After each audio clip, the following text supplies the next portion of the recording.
filming in different parts of the new varsity gym. So we're just vibing out and seeing what works. What's up, everybody?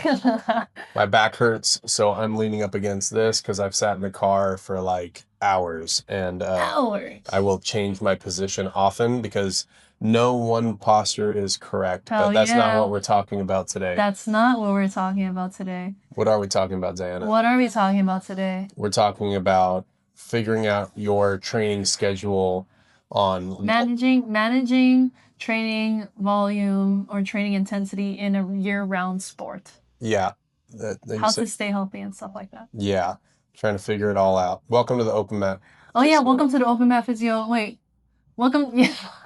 Welcome to the Open Mat Social Hour podcast. Thank you for tuning in. I'm Diana. This is Kris, and we are two physical therapists trying to help jiu-jitsu athletes get back to the mats. Today, we're going to be talking about how to manage volume intensity and injuries in a year-round sport. Mm-hmm. And this is a topic that I wanted to chat with Kris about just because there's so many other sports that have a lot of research and evidence behind how they structure their year-round, schedule. Mm-hmm. And, like general sports like basketball or soccer, track and field, football, they have downtime, they have postseason, preseason, they have off-season, things like that, because their competition schedule is so, specific to a certain time of the year. But jiu-jitsu is not like that. And jiu-jitsu is a year-round sport where there are competitions almost every weekend now, I feel like. It's a lot. And so we wanted to chat about, if you were a heavy competitor or somebody who likes to compete, how you can maybe figure out a structure that works for you, that can keep you healthy and keep you training and not be one of those people where you're prepping for a competition, you get injured very close to the competition because you didn't manage your intensity like well enough. Mm-hmm. So, maybe what we'll start with is, what do you feel like is something that is important to think about first when it comes to structuring like a schedule? Well, the first thing you have to look at if you're competing is like, when the hell is your competition? Like, is it on a Saturday? Is it on a Sunday? Is it during like a busy weekend? Where is it? Like, you have to just kind of plan on that because that's your deadline if you're trying to be smart about it and figure out what's going on. If you don't know when your competition is, you're not taking it very seriously, and you're not taking your health probably very seriously, and you may or may not compete in a good enough manner or that you might want. Yeah, I think that's a good point. And knowing when your competition is going to be gives you time to backtrack and to see, not backtrack, but reverse engineer to see how long do you want your fight camp to be, when are you going to start to ramp up competition training, and then being able to go into like a deload, maybe a week and a half prior to the competition itself. And we'll go into a little bit more about how we approach it with our clients in a little bit. But I think generally, if you, let's say, have an 8-week fight camp, that's where you start to increase intensity, then it still is one of those things where you don't have to train super hard every single day in order for you to build your skills. I think, if as serious competitors, if you've ever watch some vlogs with like some of the ADCC guys, they talk about how they have a couple days a week where they're doing super heavy competition training that is like very intense rounds. And then in between those days, they'll have days where they're just working on skill development, maybe from a specific position, maybe from a bad position where they're working on escapes. But I think it's still very smart and very, it's going to be more so like helping you towards longevity if you decide still, while you're prepping for a competition, to have that schedule of not training super, super hard every day, having a very set schedule of training intensity. Yeah, and I think kind of also looking at like that intensity matters for what kind of, I guess, the intensity of your training is for what competition it is. Like, if you're a higher level grappler and you're trying to go into worlds, something that like really means a lot, and the competition is going to be like very stiff because like everybody's hopefully kind of doing the same thing. They're all very serious about it. They're taking their training camps very serious about it. It's like you have to try to make yours a little different as well. You might have to change, like, is it a 6 week camp? Is it a 9 week camp? Is it an 18 week camp? And do you have other little competitions between that kind of prepare you for it, or is this like the only thing you prepare for, and you really have to kind of plan it out over the long run and look at their schedule of how things happen? Because I don't know, you probably got family and other things you got to live for, but making sure you hit your goals, because sometimes 6 weeks, if you're not already in a good state, 6 weeks is like not enough. You have to build over like 12 weeks or 18 weeks or something like that, even more, to build yourself to the point you need to be at. So figuring out those high low days, figuring out your strength and conditioning or your skill development days, stuff like that. That's all what kind of weighs into it. So you need to know what day what day is your competition, and you would obviously know the intensity or gravity of the competition, because yeah, if it's Worlds or ADCC and you're preparing like it's an in-house tournament between friends, you're probably not going to perform as well. Yeah. So managing your competition training, you can still use the high-low principle. That is always something that we try to tell anybody, competitors, and I think this actually is more important, if anything, for competitors in a sense, because like I mentioned a little bit earlier, is we get so many people that come to us, and when we ask them how they injure themselves, they say they were prepping for a competition and they were starting to get to the point where they were gonna eventually ramp down, but it was they weren't super specific on their schedule, and then it got maybe a week before the competition. They had one hard day and it was already stacked after multiple hard days, and they got injured in that training session. So that's why we are so adamant that if you are a jiu-jitsu athlete and you're competing year round, you have to be mindful about this, and you have to understand, okay, when can I have my harder days and when can I have my easier days, because that's going to help a lot. The other part of the other part of the conversation is around injuries, right? Injuries in a year-round sport. When we have athletes like in football, they get injured and then they have off season and they have preseason and they have that entire time to do rehab, focus Right. on rehab, and that's their main thing. So for jiu-jitsu athletes, a lot of times what we recommend is if you are have a deadline of a competition, then there has to be some sort of window where you're willing to dedicate some to rehab to make sure that you're addressing it. But let's say it's after a competition, we also recommend taking a window of time to actually address this issue, because we've seen so many times where if you don't address the issue, it creeps back up once you start to increase the intensity again. That's not something you want to deal with over time, especially if you're a competitor or even like a hobbyist, like a fun competitor. Is if you want to perform at a high level, at the highest level you like to perform at, then there's going to be things that are going to hold you back, and injuries is always one of them. So making sure that after a competition, if you're saying, okay, I'm going to dedicate the next 8 to 12 weeks or 8 to 16 weeks just to address this and then jump back into another fight camp, I think that's pretty smart. But at the same time, you have to be very, like, you have to make that decision. Yeah, I think a present time example, and if you're allowed to like look back at this video, you're watching it from in the future, is looking at Luka Doncic right now in the Lakers. He had a hamstring injury, and then it was like not maybe that big of a deal at the time, and then he played on it again, and it was even worse. And so then he's been out rehabbing his hamstring, because hamstrings are notoriously like a pain in the butt, figuratively and literally, and depending where they're at. Yeah. And he didn't play in the playoffs for the Lakers. And like part of me is like, I'm happy he didn't, because if he would have, would his performance been like crappy overall? Maybe not. Maybe it would have been. Would he have hurt himself even more? Perhaps. So it's like, we don't really know what would have happened to him.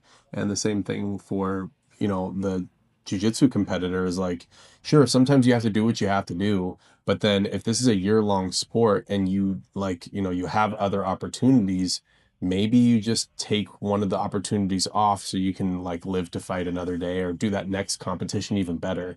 And then do you have to wait a year? Perhaps, but it's like, what does your lifelong career mean to you, and can you get into that later on? That's, I think, it's really, really important, because the older you get, it's harder to compete against the adults, but the more you are injured and you're not doing steroids and other stuff. I mean, quite seriously, it's like, I think the steroids have a lot to do with it in jiu-jitsu. So what you're saying is do steroid. It's just making sure that you choose the right peptides, choose the right anabolic steroids. Choose the right choose the right, was a cocktail of drugs. Yeah.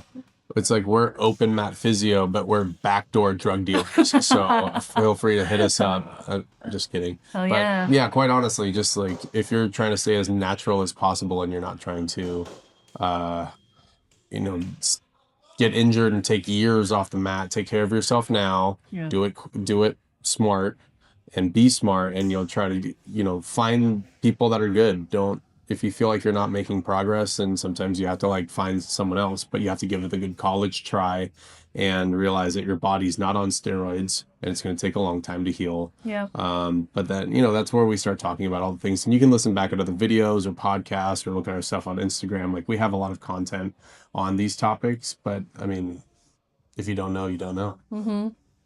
So intensity, knowing how to manage intensity when you're on the mats helps with your being able to be a active competitor. So you're not burning yourself all the time. The next thing is injuries, right? So injuries, knowing that after planning time after fight camps or after competitions to address injuries, if you really know that they're holding you back. The large majority of the time they probably are. Now it's almost like a risk profile that you have to have of, am I going to risk this, or do I really need to address it for my future? I think the third thing that could be super helpful in a year-round sport is having some sort of plan, or having some sort of like year schedule that you're saying, okay, these are the competitions that I want to do, and that way you can create that like time frame for yourself. Because we keep talking about allowing time frame here, fight camp there, and if you're going off a whim and you're going, just kind of like letting the wind take you, then it could be a little bit more challenging because you don't really know when your next competition is going to be. But if you do have some sort of schedule, general skeleton of a schedule, these are the things that I want to compete in. These are like my non-negotiables of what I want to compete in this year. Then it's easier for you to plan. This is going to be a dedicated time for making sure I do my rehab. This is the dedicated time that I'm going to apply to strength and conditioning and all that kind of stuff. So making sure you have some sort of maybe schedule could be super, super helpful. Yeah, and if you're, I mean, I don't know, we're talking a lot about competition, but like, if you're not a competitor, but you're going to jiu-jitsu, and for you, going to class almost feels like a competition every time, you should try to keep up your body. You should try to maintain a regular working out schedule. And if you're like, well, I don't know what a schedule looks like for me in maintaining things, that's what, people come to us about. Like, often they'll just be like, I don't know what it's like to have a regular like workout schedule. I had someone message me this morning and ask about that. They're just like, I need to like learn how to build up my shoulders a little bit more and like figure that out. I've never had a structured plan. So I don't know, we'll figure out their needs, but it's like, if that's what life is like for you as a average person going to jiu-jitsu and you feel like it's a constant competition, then yeah, come talk to us too. Like, we'll figure something out for you, or at the very least guide you in the right direction of where you need to be, because that's no fun for you to feel like you're battling everybody at your gym all the time and you feel like you're not like at the right place you need to be at, because that's what you should feel like. That's what sets you up sets you up for success better, and ultimately keeps you on the mats happy and enjoying what you signed up for. Yeah. Yeah, and I like that you pointed that out. Is like, as much as we can give you these pieces of advice of saying how you can have structure and all these things, we also acknowledge that a lot of people might not have the capacity to do that. And when people come to us with injuries and also with a timeline of competition, we approach it in a way where it's going to be specific to the individual. So, for example, if we have had plenty of people come to us saying, I want to compete in a month. I have 4 weeks in the competition, and my goal is to compete in a month, right? The conversation that we have with these clients is, okay, we'll see how much we can do in a month, but there's also risk and reward that comes with it. I'm not going to say you can't compete, but you also have to know you're not going to be 100%. And if that's the case and you're okay with accepting that, because at the end of the day, we're all adults and we make choices ourselves, then that's okay. And we'll deal with whatever consequences, or if nothing happens, great. But sometimes there are consequences afterwards. So that's a very clear conversation we have with our clients, especially if they have a timeline towards a competition. If they don't have a timeline, then it makes it easier for us. But a lot of times people do have timelines with competitions. Now, we're going to push as much as we possibly can during that time. But at the same time that we know that there are going to be restrictions because of we know how the adaptation works and that things don't just get better overnight, right? So that is usually how we would approach if somebody had a short timeline. The other thing is if, let's say, somebody had a longer timeline, 3 months for their next competition, they're going to work with us for 3 months up until their next competition. Then we have to be a little bit more mindful of how we're going to start to stack as we get closer to their competition day. And most of the times, about 6 weeks out is where I start to have conversations with our clients of saying, okay, well, how are these next 6 weeks going to look? We're going to, most of the time, we're like towards like the tail end of like what you would consider rehab, and we're more in like lifting, strength and conditioning, sort of with the flair of managing their injury. So we're gonna be continuing the intensity and ramping up their strength and conditioning work up until maybe 2 weeks prior to the competition, and then that's where we start to taper down just a little bit, more of like maintenance, right?